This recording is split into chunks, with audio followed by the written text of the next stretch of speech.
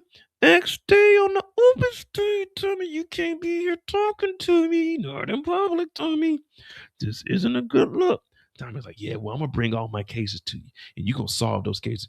Tommy, I'm telling your ass right now, get the fuck away from me. I can't be out here seen with you.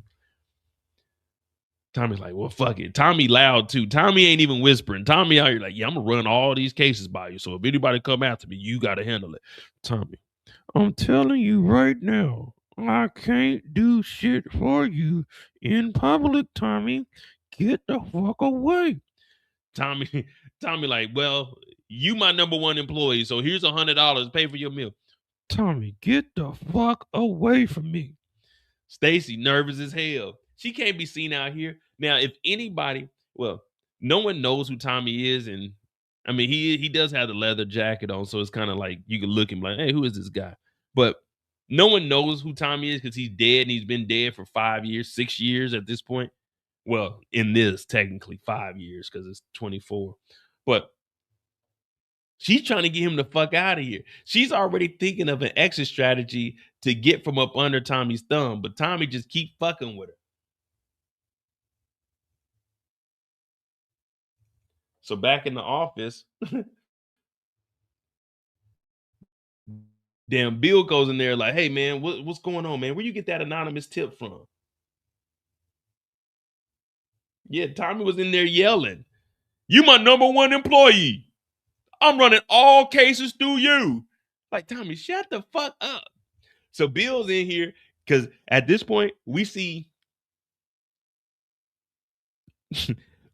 how nervous Stacy and Bill, both of them are. Both of them are about to go down. Bill is facing getting chopped up. Stacy's facing not becoming the mayor and going to jail. So both of them are talking to each other. He's like, all right, who gave you the anonymous tip? She's like, it don't matter who gave me the tip, man. It'll be in the court documents whenever we get them. But we got to make sure he stays in there. He's like, well, we need to be going after Tommy. She's like, just stop fucking talking about Tommy. Don't mention his name. Don't mention his name. She don't want to hear about Tommy, but she also tells Tommy, we got to meet up. We got to meet up. Bill's trying to cover his ass. Stacy trying to cover hers. And when you got everyone running around like this, you're never going to get anywhere. You're never going to get anywhere. So Stacy makes one last ditch effort to try to get Tommy. Hello, who is it? Stacy Marks, potential mayor. Open up in there. Mireya opens up the door. Tommy's not here, and I don't think you should be here, and you know he's not here. Good. I'm glad he isn't. Let me talk to you. Mireya, I know about you, and I know about your pregnancy. I can see the damn onesies all throughout this room. One on the bed, one on the table over there, and then one on the counter. That's 3 right there. Listen, woman to woman, you get me Tommy Egan, I get you and your baby away from Tommy, a murderer, and from your dope dealing brother, Miguel. Now, deep down inside, Stacy Marks really believes herself. And you're always supposed to have that confidence in yourself. When you go to work, you're supposed to do your job to the best of your ability. The only thing is Stacy Marks ain't saved one person in 2 seasons. Stacy Marks puts you more at jeopardy than she does in safety. If Stacy Marks guarantees you anything, run. because Stacy Marks will get you killed. Stacy Marks ain't worth a damn, but she has that confidence. Put a 1 in the chat. We all know somebody that we work with that believes that they are a hell of an employee, but they ain't worth a damn. They act like they doing a lot, but they just in the motherfucking way. Like, dude, how the fuck do you have a job? What are you doing? They be in their own world, and their own world is always wrong. How you in your own world and you wrong? You in the real world and you wrong, and you in your own world you wrong. You just look at them like, dude, what the fuck are you doing? That's Stacy Marks. People believe that Stacy Marks is doing a good job, but she's not. Remember, Stacy Marks, I don't know how she got to her position, but she's above all the other lawyers. She doesn't even prosecute cases. She issues the cases out and they handle it. So it looks good when, okay, we got this conviction, we got this. Stacy Marks didn't actually trial none of them. She just issuing, all right, Bill, you take that case. Susan, you take that case. I don't know how she got here. Maybe it's because she was married to Bobby DeFranco, but we gonna say she got here on her own accord. But she's telling Mireya, look, Mireya, you give me Tommy. I'll give you freedom to raise that baby. Far away from here, away from that murderer. And not only that, your brother, Miguel Garcia, or is it Miguel Garcia? Yeah, Miguel Garcia. I'll get you away from your drug dealing brother too. Put you in protective custody, and you be gone. Protective witness. I don't even know what it's called because it don't work. You know Vic? Yeah, he in there too, but he still work for Tommy. You know Claudia? But she was in it too. But I came here to ask you about Claudia. You know Claudia? No, I don't know Claudia. All right, well, did Tommy know Claudia? You know what? You don't have my vote. Listen here, I ain't here for my vote. I'm here for Tommy fucking Egan. She said, when I tell Tommy that you was here, it ain't no telling what the fuck he's gonna do. Now get the fuck out. Vamonos! Andale, hombre! I said, damn, I don't even speak Spanish, but I'm out of here. So Stacy Marks came up unsuccessful by trying to get Tommy Egan via the baby mama.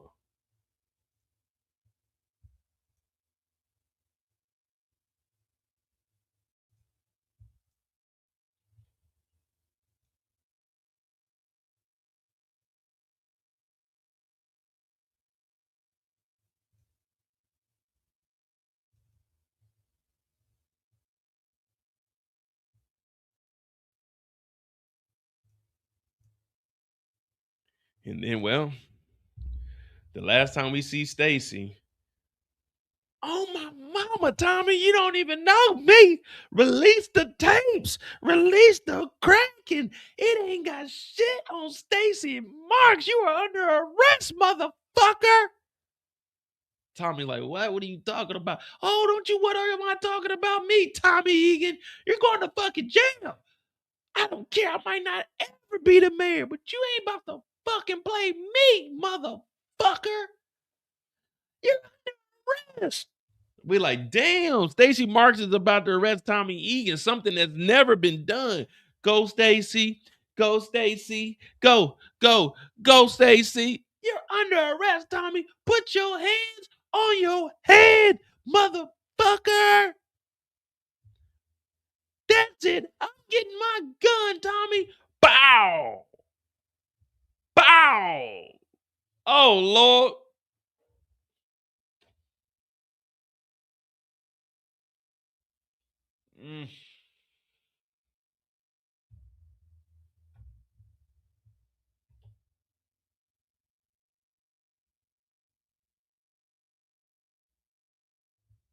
Some of them going to sleep for good.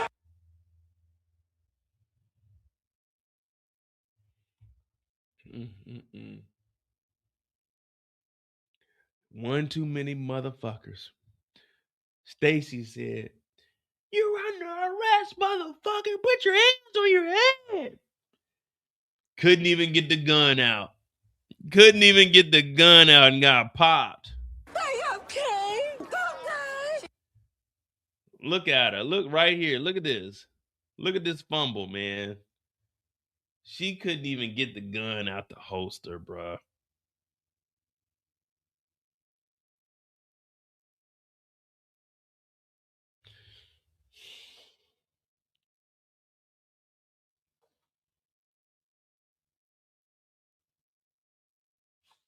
You know the crazy thing is, in the script, they wrote it that she pulled the gun out. But when they recorded it, she fumbled it and they just had Tommy shoot her. In the script, she pulled the gun out and Tommy shot her. But she really fumbled it, so they just kept it in there. Like, fuck it. This looks more like Stacy Marks fucking up. So they just kept it in there. She was bumbling and they just had Tommy shoot her, man. I have no idea. No backup. Now we jumped here. And the reason I jumped here is because Bobby DeFranco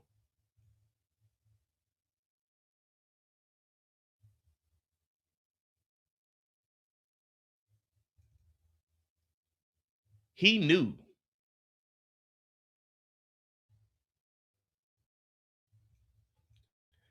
Go back and watch this scene here. Bobby DeFranco knew that fucking with Tommy Egan was going to be the death of Stacy Marks. Because while they're in here and she tells him that she's compromised, he says, by who? Tommy Egan? And she starts crying. Look, he removes his hands. He removed his hands and was like, oh, hell no. He went from, I would help you out, to Tommy Egan.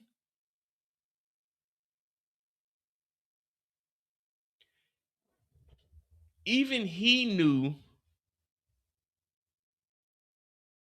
this ain't some shit that you just go and do by yourself. When she was talking about she needed help and he was holding her hands, oh no, he felt them hands go cold. Them hands was cold. They were frozen. He let go like, oh, whoa. You need a task force to go after Tommy.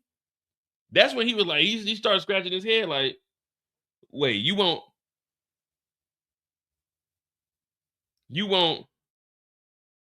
me to help you? Okay, I'll help you. But you say you going after Tommy?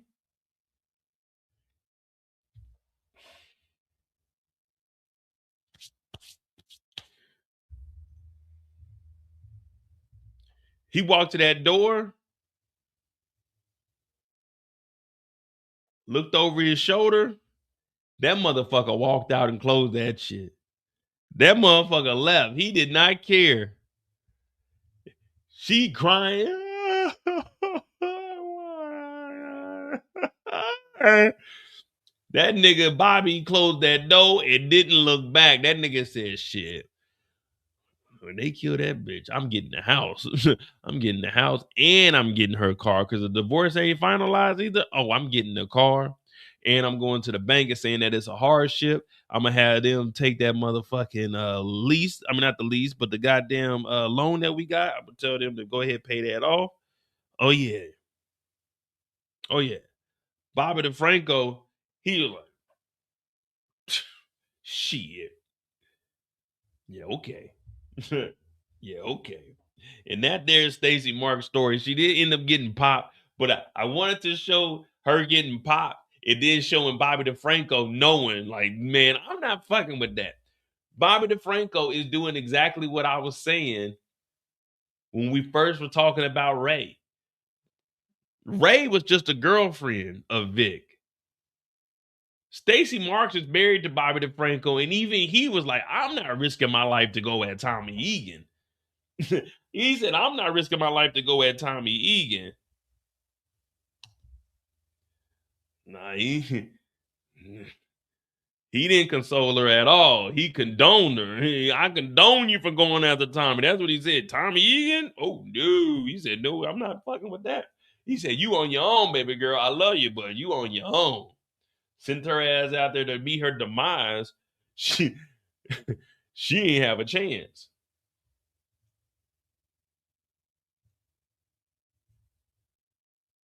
All right, that's Stacy's story. We got Miguel on deck and then JP and D-Mac. We have 4 hours. Hit that like button, hit that subscribe button. I'm Mo.J. We thought we was only going to get us a little 3-piece in, but guess what?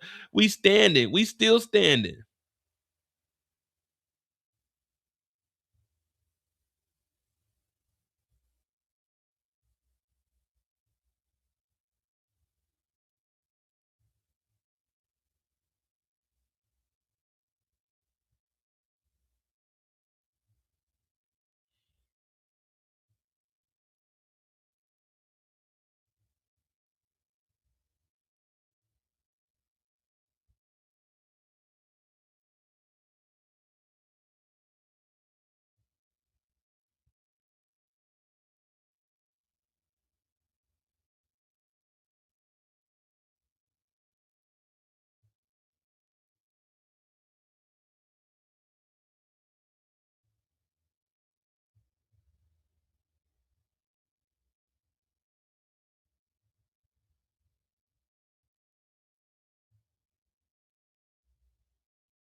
All right, we got.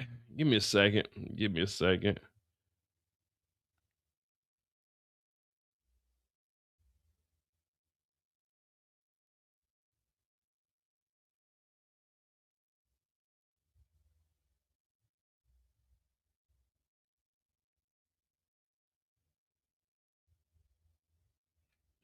All right, we got the Insane Princess crew. We also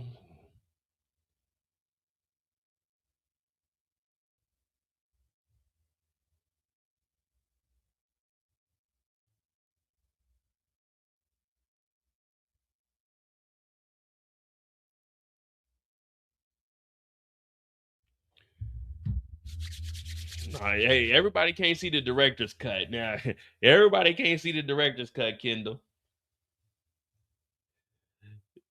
Big Alex, what'd you say? Was Miguel in the Insane Princesses? Was Miguel in the Insane Princesses stronger, or did the cartel become a joke? Well, we actually haven't seen the IPs in action. The crew did look weak as hell. I will say the crew looked weak as hell. But even the Marquez cartel looks weak, though. I mean, the Marquez cartel was hanging people up on the bridges, but we haven't seen anything from the Insane Princess. Yeah, the Insane Princesses. That's a crazy ass name.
All right. Bobby can get that 401. Not only does Bobby get that 401k, Bobby gets that life insurance. I think the state's attorneys get life insurance also. I think they get like 150. No, probably like a quarter. I think they do get some kind of insurance through the government also. But yeah, definitely. Bobby DeFranco is about to be living large. All right, let's knock out this insane princess bullshit. Because that's exactly what it is, man. Miguel done got them into some nonsense. Bobby is honestly up probably a half a M. Let's be real. Bobby is probably up a half a M. With Stacy Marks passing, he probably coming up a half a M. Just assets and him not having to split any of the property from the divorce. They probably got two homes, probably 3 vehicles. Whatever they had in their savings. Oh man. Let me tell you something.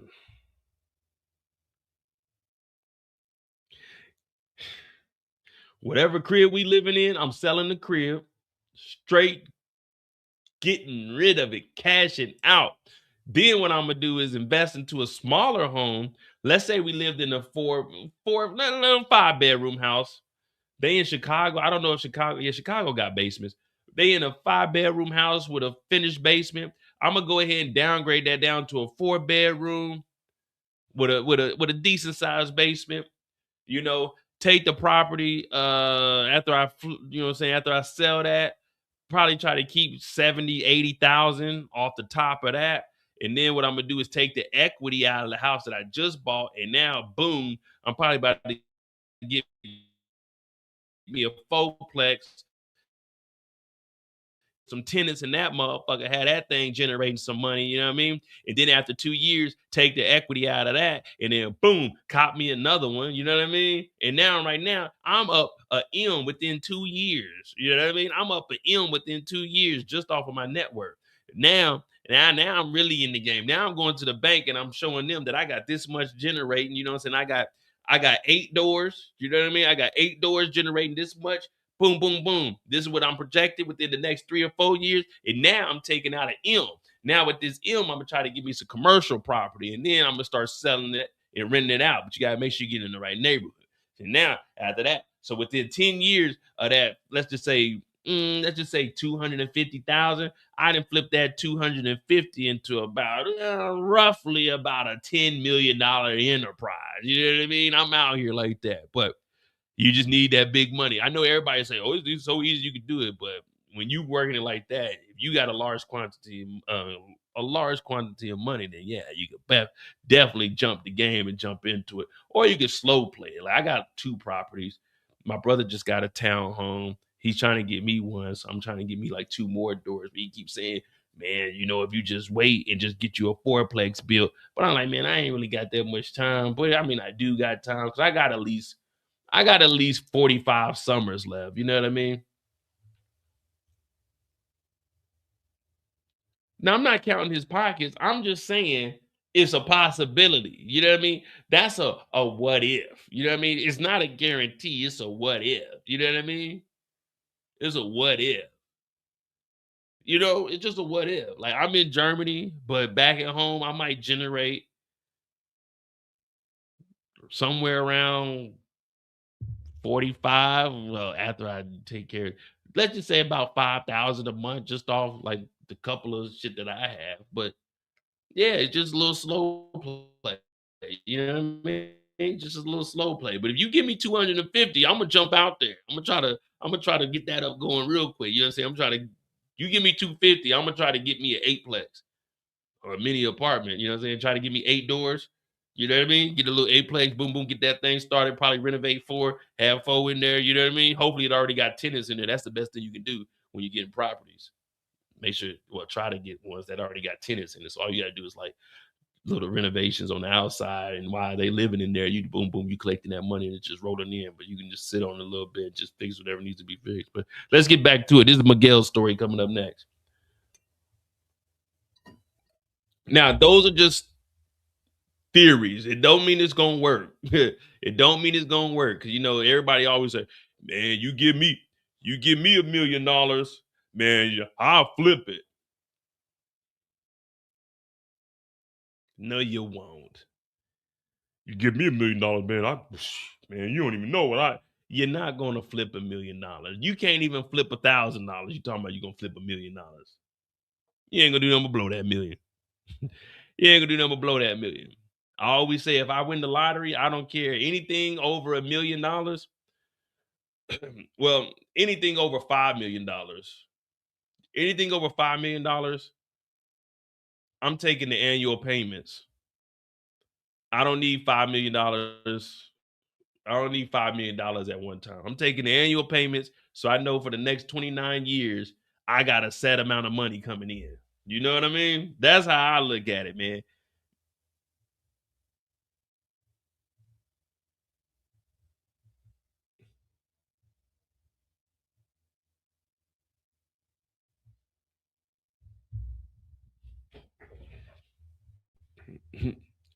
Anything over 5 M's, just pay me out the 29 years.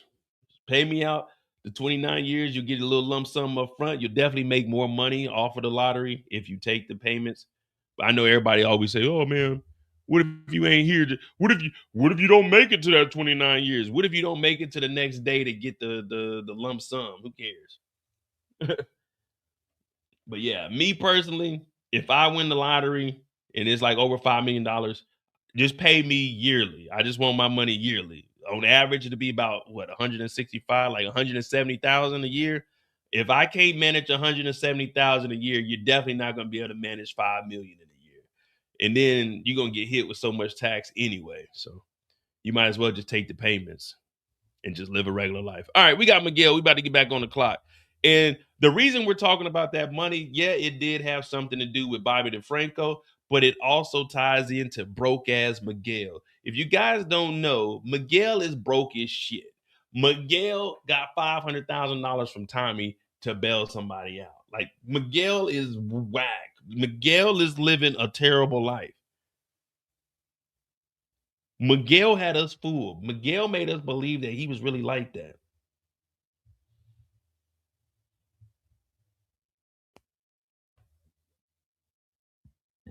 Excuse me.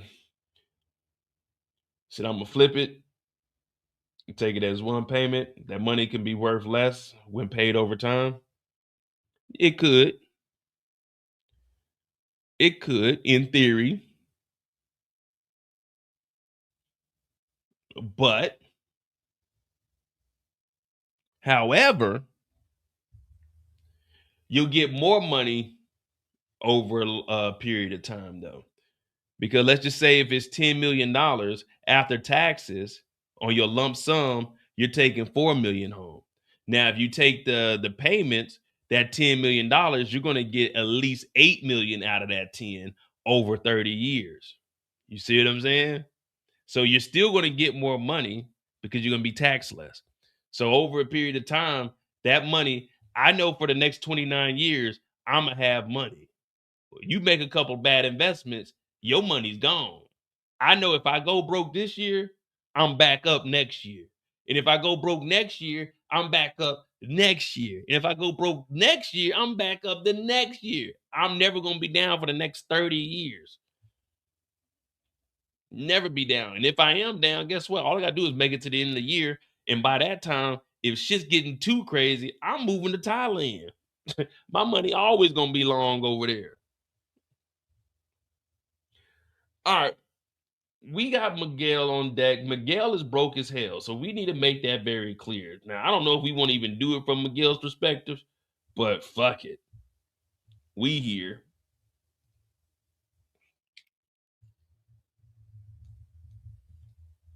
I mean, but you're not wrong, though, Big Alex. You're not wrong. I'm just saying, me personally, I'd rather know that I got money coming in for the rest of my life. I only got about 30, 40 summers left anyway.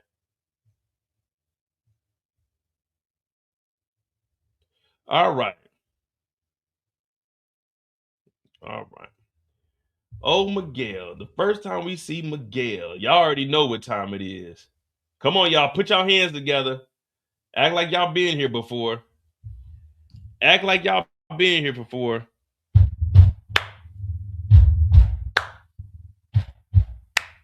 We will rock you. Insane. We will rock you. Princess. We will rock you. We will rock you. Insane princess. We will rock you. Insane princess. They getting it cracking. They hitting the table. I'm like, oh shit, they got their war cry going.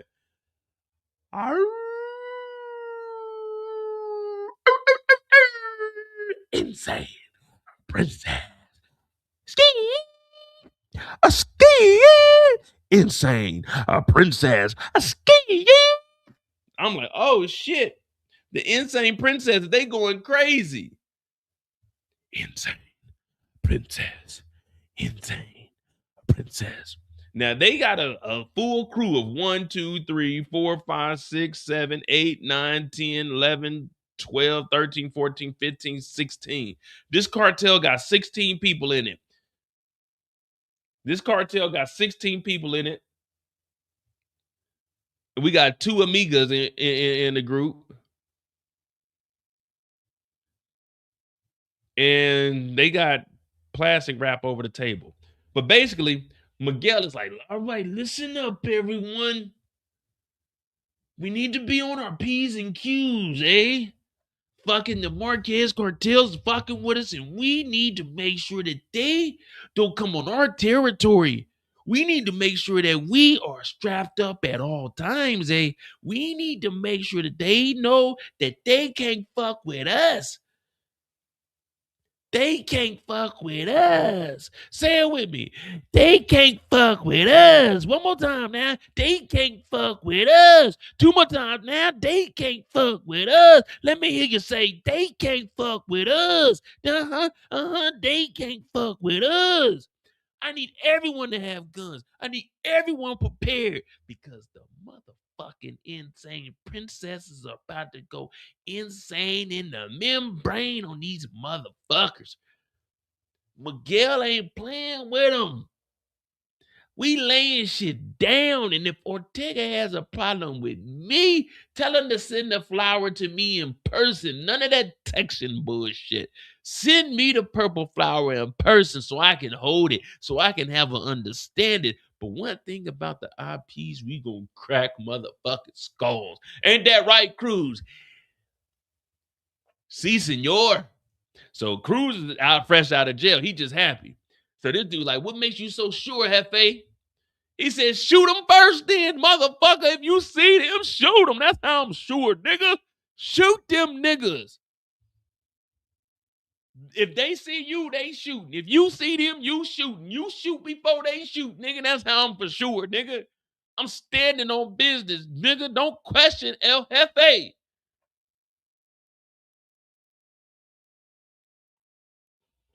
Man, I don't think they understand. Hold on.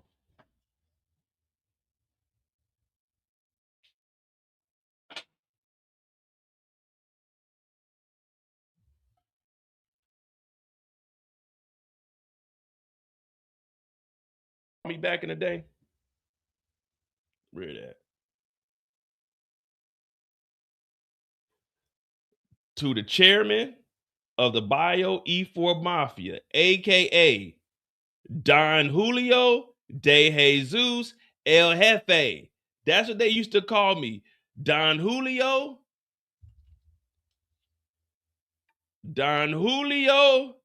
de Jesus El Jefe. That's what they used to call me. Don Julio de Jesus El Jefe. That's what they used to call me. Soy Don Julio de Jesus El Jefe. That's what they called me in the military. Don Julio de Jesus El Jefe. The El Jefe. Not the little El Jefe. The El Jefe. That's what they called me. See, y'all forget.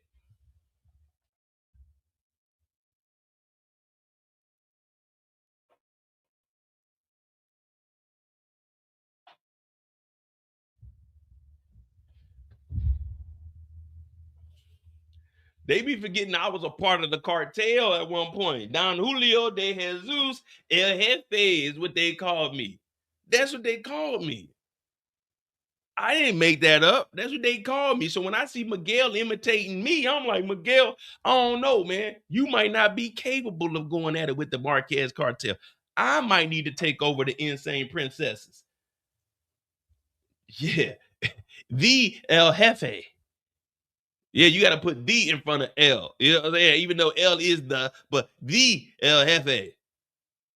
Don Julio de Jesus El Jefe. So the Insane Princesses are trying to get prepared for this war. Now, I don't know if they really prepared for the war or not, but fuck it. They got to be at this point. There's really no other option, to be honest. Excuse me.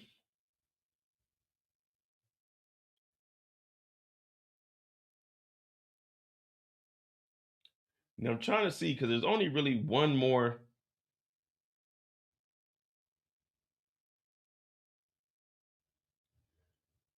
Where's it at?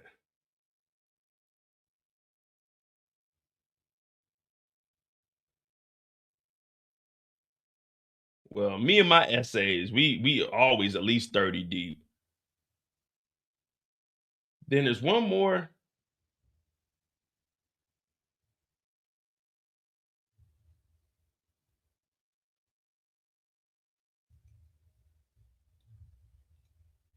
Like I said, Miguel's story is.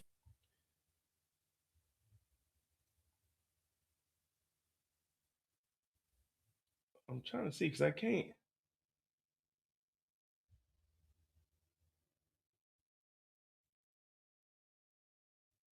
Okay, yeah, we're good.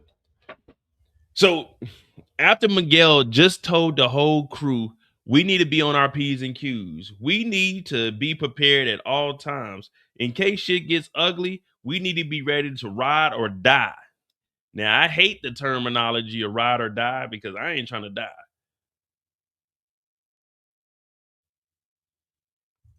But Miguel hops out his whip, and out of nowhere, some little dude jumps on his back. Yeah, Miguel, we got you. Ha ha, you're gonna die tonight. Miguel's like, yeah, please, help me, please.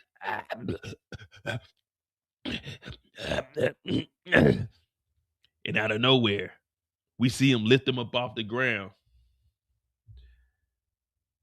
He could barely breathe. What, he got an AP on? Big ain't get no AP. She got Paddock in for Leaf. He got the AP on. And out of nowhere, Titus shows up with his little 3-inch blade. He's trying to get close because it's about to get personal. He's about to cut this one up. He's about to serve him like a cold cut. He gets close, and right when he gets ready to stab Miguel, Miguel turns and my back, nigga. I'm on your team. What the fuck, man? God damn it. What the fuck are you doing? He stabs his own teammate. He hits his man in the back.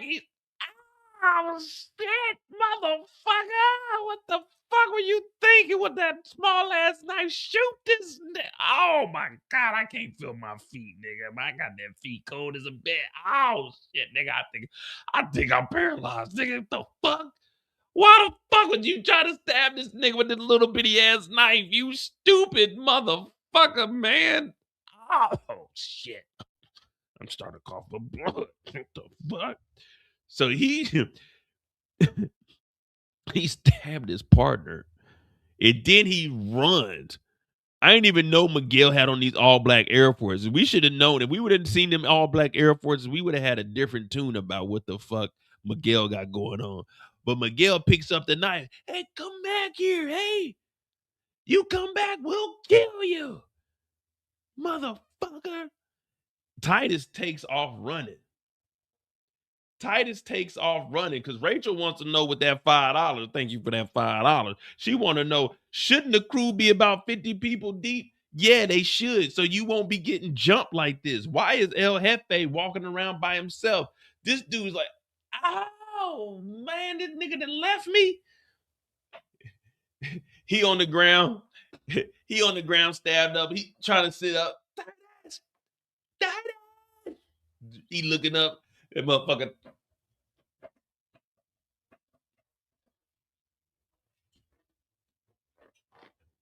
That motherfucker Titus got down the street, hopped in the whip, and drove off, bro.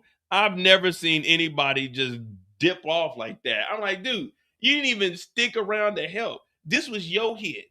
We seen you last week with the Uzi, ready to light that motherfucker up. And then this week you come with that goddamn blade that they use when they lining you up. You know, the little razor.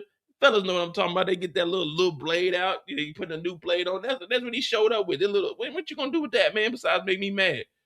So he stabbed his boy and then ran the fuck off. And this nigga, look how he died.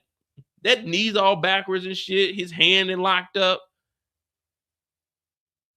It's a horrible way to go out. What, he got some Doc Martens on?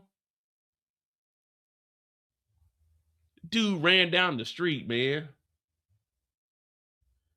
And all you hear is the car drive off. Dude, look at this. Look how he stabbed him. He didn't even try to get Miguel. He might be working with Miguel. Look at this. He ain't even trying to get Miguel. Look where they're at. There was no way he aimed at Miguel. Miguel swung this dude, but he swung him. There wasn't that much space in between them for him to stab him in the side. And then he left the knife and just got the hell up out of here. Look, they could have hit right here. You could have had a gun and hit right here. Don't say nothing. He walks by. Pink, pink, pink. You could have hit over here. Let him park. Get out. Pink, pink, pink. Right through here. You could have hid over here behind this barrier. You could have hid right here. You could have hid in the back of this truck over here. You could have hid on the side of the truck. Dude, why don't you have a gun? This dude, first of all, look at this dude. He ain't even trying to choke him out. He ain't even trying to choke him out. Why are you jumping on this nigga back? Why ain't y'all just shoot this dude? You got close enough that you could jump on this nigga's back. You're right. Look at this. All this space. So you're hiding over here. You're back behind here somewhere. You jump on this dude's back. You don't have a weapon or nothing. You got him down to his knees. Look, you got him down to his knees. You ain't got like a knife to like finish him off. You got to wait for the other guy to come. What is this? What is this? This didn't make any sense to me. I'm like, y'all got two of them to try to get this dude and y'all get him down to his knees, but he ends up beating y'all and you run away, but you're the hitman. Like, the hitman is supposed to be the scariest motherfucker that you run into. That's supposed to be the last person you see before the Grim Reaper comes and takes you to hell where you belong. You know what I mean? Because we all can't go to heaven. It's going to be too crowded. And I don't need all y'all up there. There need to be some space for me. I like to stretch out. So pause. But when I go up to the Holy Land, when I get to the pearly gates, I want them to open the gates up and say, here you go, Mo. You got you an ultra king size bed till you grow your wings all the way. You know what I mean? Because it's going to take me at least 2 or 3 days to like get comfortable with my wings before I start flying around. And y'all, Miguel and them, they going to hell. They dope dealers. I ain't no dope dealer. So Lord said I can come up there and visit them for a little bit. You know what I mean? Before they sit me down, I can be someone's guardian angel. You know what I'm saying? I might be a guardian angel or like a NBA player or something. You know, they probably gonna put me in some cool shit. But anyway, they get this nigga down and he don't even stab him. He ain't choking him out. They let this nigga Miguel get a second breath and he chases niggas off. Look how little this dude is. Look how, man, his feet about 3 feet off the ground, bro. That jumping on niggas' back shit ain't gonna work. That jumping on niggas' backs ain't gonna work, man. You gotta fight it out at some point. You gotta fight it out at some point. You can't jump on a nigga's back, man. Well, anyway, The hitman runs off. The worst hitman that we've seen. That Black Force energy scared their ass off. I think they put this in here on purpose so we can see it. But yeah, that Black Force energy, he runs them off. Hey, come back. Fucking insane princesses get insane, man. For real. So after this, he goes and talks to Che. He's like, hey, Che, give me the goddamn green light. 1, 2, 3, red light. Then you put that blunt down. Che's like, just chill out. We don't need any bodies like this. Miguel is upset. He really wants to go to war. He really wants to get shit cracking. But Che's like, nah, I'm not giving you the green light. If we're gonna go to war, we need to go to a war with something we can win. Miguel is like, you know, if I can't get this to happen, man, this is on you, man. If I fuck up, this is on you. So Miguel is actually talking reckless to Che. And he pointing his finger. I'm like, oh shit, here we go. Because nigga, this is the cartel boss. This is El Jefe. This is El Jefe. This nigga's equivalent to me. And you know motherfucking well you ain't putting your finger on my face. I'll break that motherfucker. Have that motherfucking pig eating it. But Che gets up and like, I'm not giving you no fucking green light. We ain't going to war unless we can win that war. And we don't even want wars because we don't want bodies to drop so we can make more motherfucking money, which we are here for. So I'ma leave before I do something you're going to regret. So basically, he checked that motherfucker like, nigga, I'm about to whoop your ass or have somebody do it for me. And you going to regret talking to me the way you did. And then Ortega finds out that his hitmen are terrible. And this nigga ran. Talking about, yeah, man, you know, it's crazy. But look, this is what we going to do. I'm going to give you some valuable information. And this one's on me. Word on the street. Word on the street is Tommy is fucking with Mireya, Miguel's sister, and she's pregnant. So these niggas know all the gossip in the streets, but none of these niggas know where Tommy Egan is. None of these niggas know how they can find Miguel by himself. But they know that Tommy Egan is pregnant. And he says, and if we don't get Tommy, you can kill me yourself. Like, nigga, who tells somebody that? If we don't get Tommy, then I'll give you some money. I'm not telling you if we don't get something, then you can kill me. No. You can get whatever money I got, but that's about it. So Titus is on the phone, scared as hell. And he had the nerve to ask for triple to take out Tommy and Miguel when he couldn't even take out one person. These dudes is fucking worthless. Hit that like button, hit that subscribe button. That's Miguel's story right there, man. That is Miguel's story, man. How did we get here? We don't know.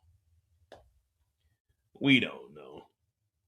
Rachel, thank you for the 5. I joined late. Back to Stacy Marks for 1 minute. In her office on a desk, there was never a laptop nor a computer in any office scenes. It was lame, agreed. No, she had a laptop.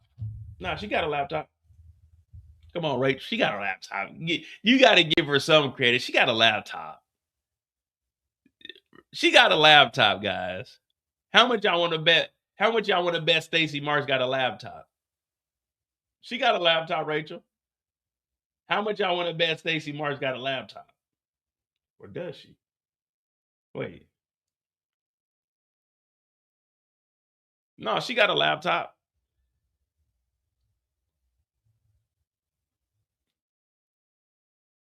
Yeah, she got a laptop. We seen the laptop at least twice.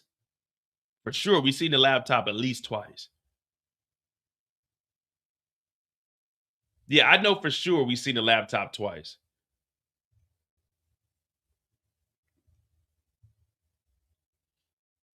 Actually, there was one laptop in this episode.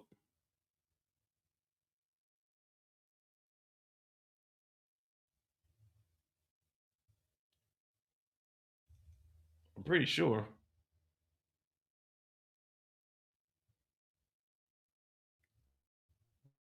Ah, you got me. All right, no laptop here. But she has a laptop for sure. She has a laptop, so if y'all... She does have a laptop, though. for sure. I guarantee it.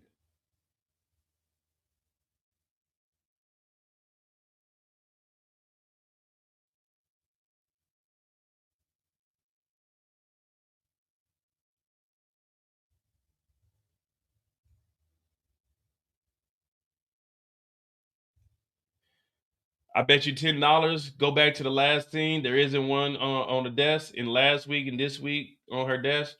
You wanna pay that $10 today? You gonna pay the $10 today? I'll send you the cash app right now. If there ain't a laptop, you want to bet the 10 today?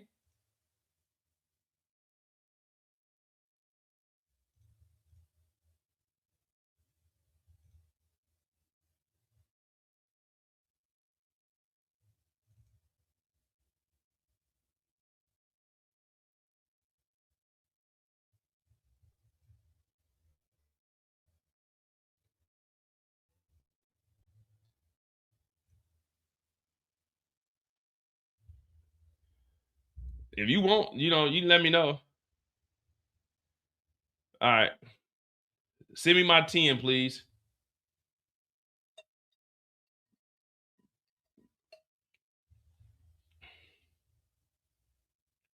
Send me my 10, please.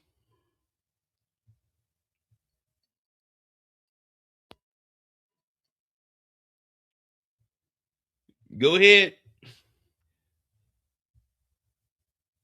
There's your laptop right there.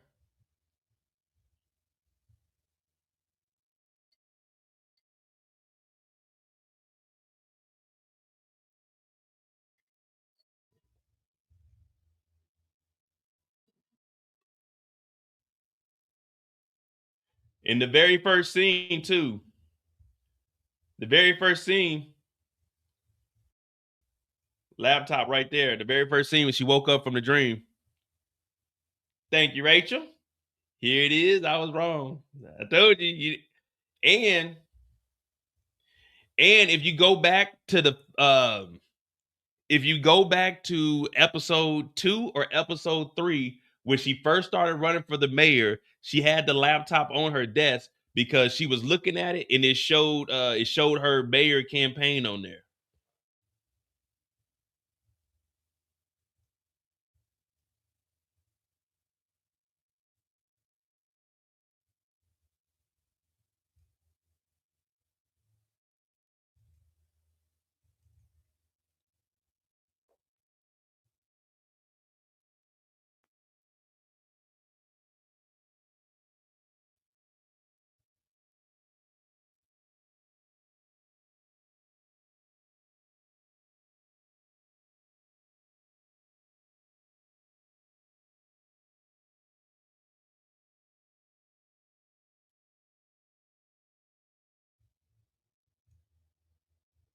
Two, three.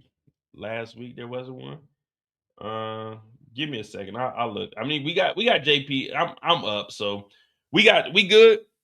We just doing a little research, trying to call out Stacy Mark, see if she's really doing her damn job or not.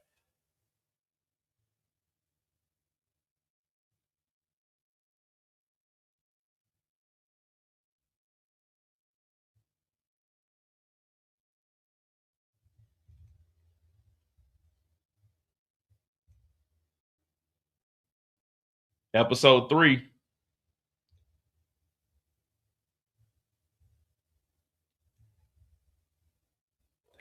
I told you there was. I knew for sure there was one in episode 3. She got a laptop. This is episode 3 here.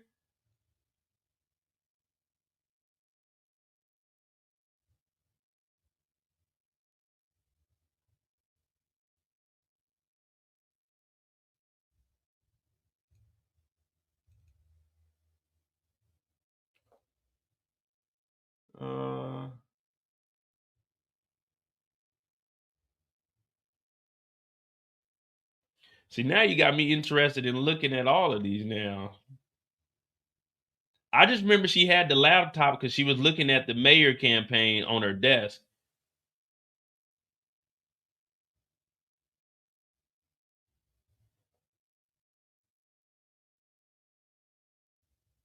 Let's see. I think here in episode 4, I don't think she had one.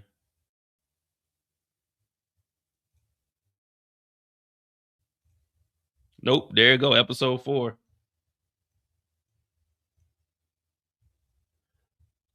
Last week, well, I mean, there are scenes she doesn't have a laptop on her desk. Let me see. Was it episode 6?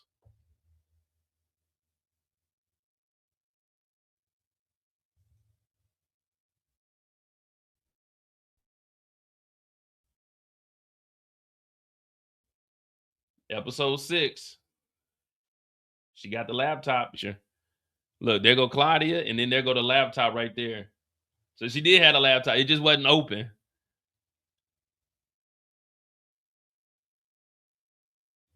When they had that rat on there too. All right, we got JP and D-Mac. My bad, y'all. Me and Rachel, we got a little sidetracked, but we wanted to see if there was laptops. But I remember she had a laptop because she was looking at her mayor campaign on it, and that's how I always remembered it. But she did have a laptop. It just wasn't open last week because she was looking at the photos.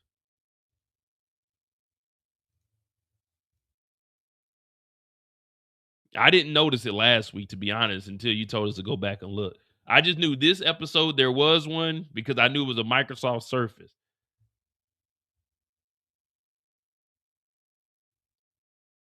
Yeah, I didn't. To be honest, I didn't notice the laptop here. I wasn't even paying attention because the only reason I took these screenshots here is so we can get a picture of Claudia. I didn't even look to see about a laptop. But I definitely could have used that. I could have used that as trivia. What is the Surface? And y'all could have. It would have been Microsoft. Damn, that would have been a good one. What is the Surface? Microsoft Surface. Damn, that would have actually been a good one right there. All right. So we got JP and D-Mac, and we're going to get the hell up out of here. And then we got a 5-hour live that we didn't even plan on doing, but fuck it, we here. Excuse my language.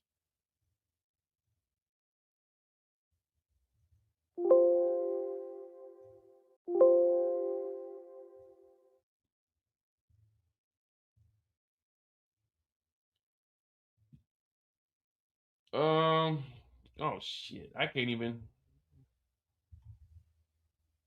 Did I do the photos? I did them. I did them on here.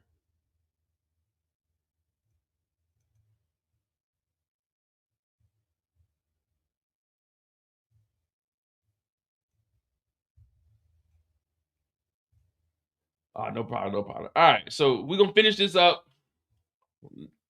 Be 5 hours. JP and D-Mac, real quick story. What is it? 4:33. And I don't know if Brillo's going live tonight. If Brillo goes live, I'll probably join his live.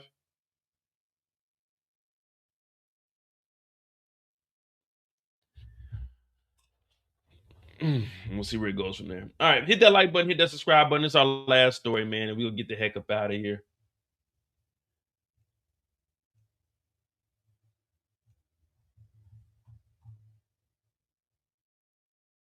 The first time we see D-Mac, he's at his apartment. Now, I'm not sure if this is his apartment or if it's Marshall's apartment or if it's their apartment. But JP shows up. Hey, Darnell. See, I can't do JP's voice when we get to the end. D-Mac, Darnell. There it, Darnell. Yeah, I can't do it no more. Well, he shows up and he's talking to D-Mac. Now, D-Mac ain't came by the house in a while. And I will say that D-Mac is kind of crazy this episode. He's just being him. So JP shows up and he's like, hey, I want to talk to you. You know, it's been a while. And basically, this is conversation. You're thinking it's about to be about the birds and the bees, but nah, it ain't. It's about accepting people for who they are, no matter what. And on my channel, we don't discriminate. We don't discriminate. We don't care about your orientation or your preference. All we care is if you can get the job done. If you fuck up and do something stupid, we're going to clown you, regardless to who you are. Everyone gets clowned just like I get clowned. But he wants JP to understand that I'm a gangster. And he wants D-Mac to understand I'm your father. So they have the conversation. And he says, sit down on over here, D-Mac. D-Mac, he sits down. And JP, this is about to get serious. He got some clean ones on too. JP has a unique style of dressing. It's kind of like fresh shoes, but then it's like aspiring musician / maybe a bum / I really don't give a fuck. I just put this shit on because it was cold outside, but I thought it was straight. But I really don't give a damn. But my shoes are cool. But fuck it, I'm here now. So it's like JP has a unique style of, man, you know, I'm wearing what the fuck I want to wear. I don't care. If it's something I want to wear, I'm going to wear that. So they come over here and he tells them to sit down. Oh, come on, Dad. I'm trying to talk right now. Darnell, you need to listen. I understand who you are. And I'm never going to deny that. So when I call you D-Mac, it's more of a respect standpoint from me. Oh, man, you know, man, I'm just trying to do my thing, Dad. Now, my father, your grandfather, he accepted me for whoever I was, no matter when, what, where, or how I was doing. And when your grandfather found out I was gay, oh, come on, Pops, I'm trying to talk about. Darnell, you need to listen to me. What I'm saying is, I understand that you were in the streets, and I understand you're going to do what you do, and I'm here to support you regardless to what you have going on in life. And if you're going to be in the streets, I want you to know that as your father, I will always be here for you, and that would never change. The same as it was with my father. Do you understand that? Do you understand where I'm coming from, Darnell? Yeah, you heard from the old lady? I still need that 20 from her. Darnell. She's in New York and she's doing just fine. You probably should give her a call sometime. But I just came over here to reaffirm to you that I'm your father and I care, and I would definitely want to see you more often, even if it meant just coming by to the house to eat. And whatever you want cooked, I will take it upon myself to personally go to the store and get the ingredients and make it from scratch. I want you to know I love you, son. And don't you ever forget it. Oh, thanks, Pops. Man, just being in these streets, it can get crazy. Trust me, I understand. Just keep your head down and don't get into any nonsense. And whenever you need me, just call me. I'll be there.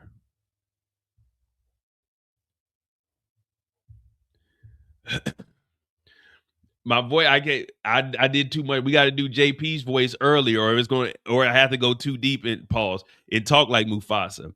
Everything the light touches is our kingdom. I can't. My voice is trash right now. Hell, y'all got me on here talking for 5 hours, but they got What's the next thing we see? Oh yeah, they go to dinner.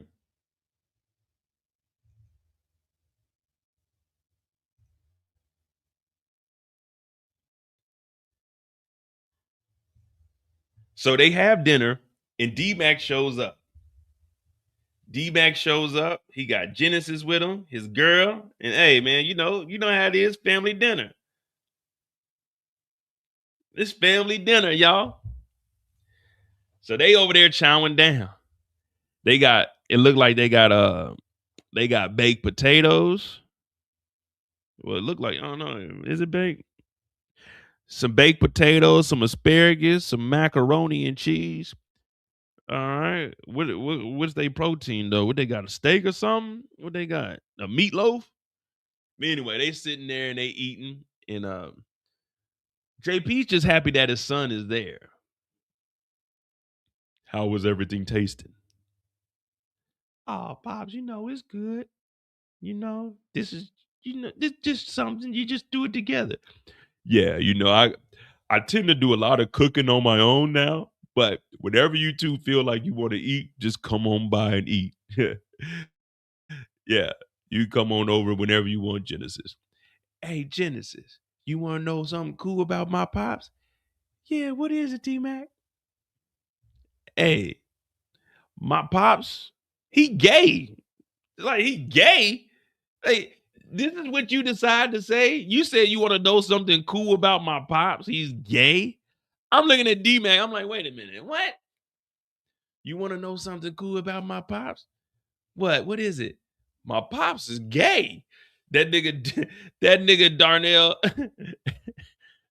My pops is gay. JP said, I think that's a little bit too much information to be provided on the first dinner, isn't it? Well, I've been trying to get Darnell to go to Atlanta with me. I'm going to Spelman. And I'm gender fluid. Wait, gender fluid? And you going to an all-girls school? Oh, come on, Genesis. I'm solid as a rock. And you going down there with girls? Yeah, I've been trying to get Darnell to go down there to Atlanta with me. He got a 1400 on his ACT. School ain't for me. I'm here in these streets, Chicago, till I die. You know what, Genesis? I actually like you. You should hang around Darnell a little more often. Darnell, you can learn a thing or two from her. And just remember, you two can always come over here and eat whenever you want to eat. So JP is just happy that his son is there. But it turns out that D-Mac is actually talking about JP more often. He talks about him 3, 4, 5, 6, 7, 8, 9, 10 times. So regardless of what JP got going on, D-Mac cares and D-Mac is there. And Genesis is, something good for him. But we all know how it ends whenever a brother follows a sister down to damn Georgia. He ends up dead. So I don't know if that's something that he should want to do. But y'all want to know something cool? His dad is gay. Now, remember, this house is his dad's house. Remember, his dad was sick and his dad was living here. And JP came in and was living with him. Because what was it? Was it the grandma? It was the grandma that was at the nursing home. The grandma was at the nursing home. Was it the grandma or was it Kate? I can't remember, but JP was up there. The dad was here sick at the house, and he used to have to take care of the dad. Because remember, he was going back and forth to go to the bar that he had that was getting shot up by D-Mac and Marshall. But I mean, at this point, this is what I say about Tommy has all this money. Why isn't Tommy helping out? Why isn't Tommy renovating the house or like updating it? They ain't got central air or nothing. They just living in this damn old house. You know what I mean? They just living in the old house. Fuck it, I guess. Pardon my French, but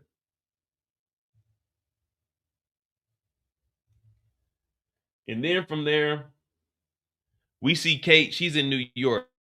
Now, Kate is supposed to be in an Alcohol Anonymous class. But Kate is over here playing the lottery. Kate is supposed to be out front talking about, hey, my name is Kate Egan. I got a problem. Kate is in the back on this damn scratcher ticket trying to hit it big. Cash prizes on it. The 12-step program. Bring, bring. She gets a call from D-Mac. Hello? What's going on, Grandma? What's up, white lady? Darnell, is this you, boy? Yeah, I'm just checking on you, see how you doing. Yeah, the crazy thing is I'm in this Alcohol Anonymous, and it's like all of us are here to stop drinking and stop doing drugs, but all we do is sit around and talk about doing drugs and drinking. It's crazy here. Yeah, I was just checking on you and everything, seeing how you were, Grandma. You good? You keeping clean? You staying out that powder? She talking about, oh yeah, I'm good. I'm handling a few things up here. But yeah, I ain't got my nose in that powder. I want to, but I ain't doing it. 47 days sobriety.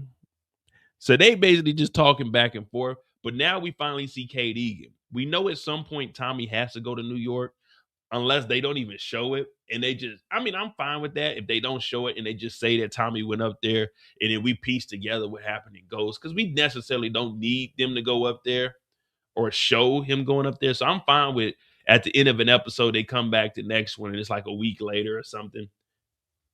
But Kate and Darnell, their relationship was already doing better than him and JP's. He wants to talk to her, so he downplays it and tries to say, oh, well, she owes me $20. But he ain't worried about no $20. Kate up here, she holding it down. I mean, I don't really know what we were getting out of this unless it's showing these two coming together and it's basically showing that JP's getting pushed out. Because JP's walking around like, this is my last wish, to be around my son, to see my son more, come around more. So maybe it's showing that the bond between JP and Kate is going to transfer down to D-Mac and Kate. And then once he gets popped, whenever Kate leaves New York, she comes back to Chicago, and that's where JP and Kate, their relationship takes off. And they get closer as far as his grandmother looking out for him. I mean, I don't know. We'll see. But I do believe that JP will be the one that gets knocked out of all of them. Well, out of the Egan family, even though they aren't Egans, but we just going to put them all up under Egan.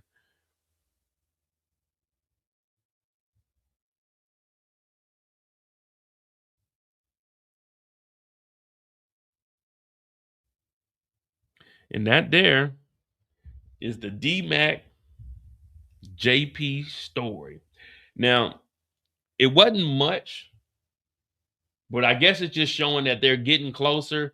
But of course, in Power, we know whenever somebody gets close to each other, it never ends well for one of the characters or both of them. And I think that it's going to be JP that they go ahead and get the hell up out of here. Now, I don't think JP should go because he ain't did nothing to nobody. But sometimes you got to go. You got to go.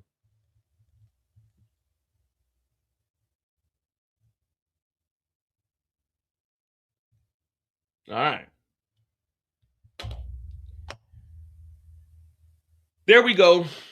4 hours and 48 minutes talking about Power. We had a good time. I hope you all were entertained. I did kind of lose my voice because I was doing some yelling when we were doing the whole Jenard thing. So hopefully I can get that back by tomorrow, at least by Sunday. Hit that like button, hit that subscribe button. Remember, always have a plan. I appreciate you guys. It really does mean a lot. Matter of fact, before we leave, check your YouTube, shout out to Kendall, check your YouTube, and on my What's Next video, if you have the hype button, hit the hype button for me. I'm going to put it in the chat. So if you have the hype button on your YouTube, hype this video up for me. Let me see, YouTube Studio. Before you get out of here, hit the hype button on this video for me. Subscribe to the channel if you're new. Hit that like button, hit that subscribe button. You can join the Discord, it's pinned in the chat also. We have conversations not just about Power. We talk about everything in there. So you can definitely check that out. It's a good old time, it's friendly. If you just at work bored, you ain't got nothing going on, go ahead and get in there, man. We got some friendly people, the same people that are in the comments. But check this video out if you can. I put the link in the chat, but I'm also about to bring it on the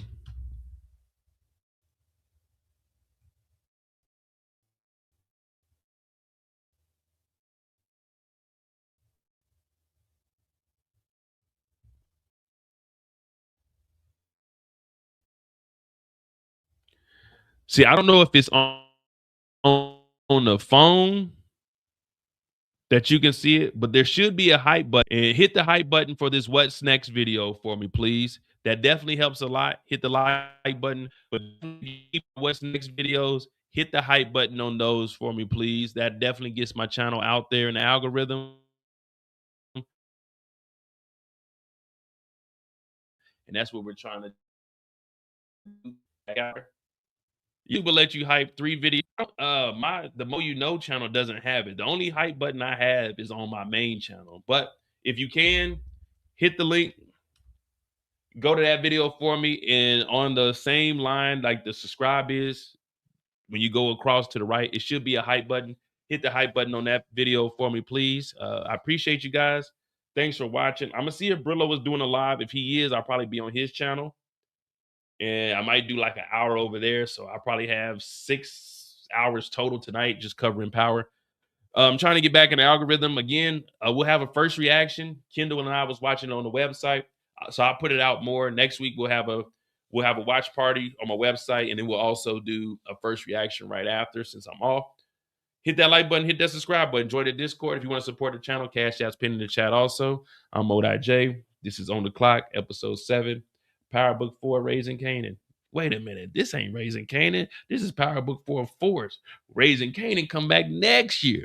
Hit that like button, hit that subscribe button.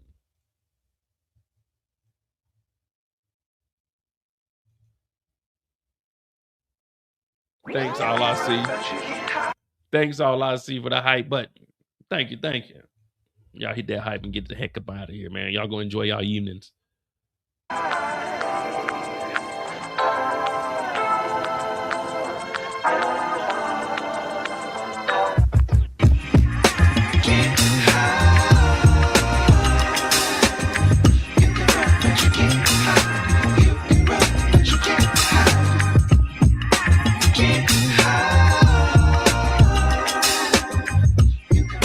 You can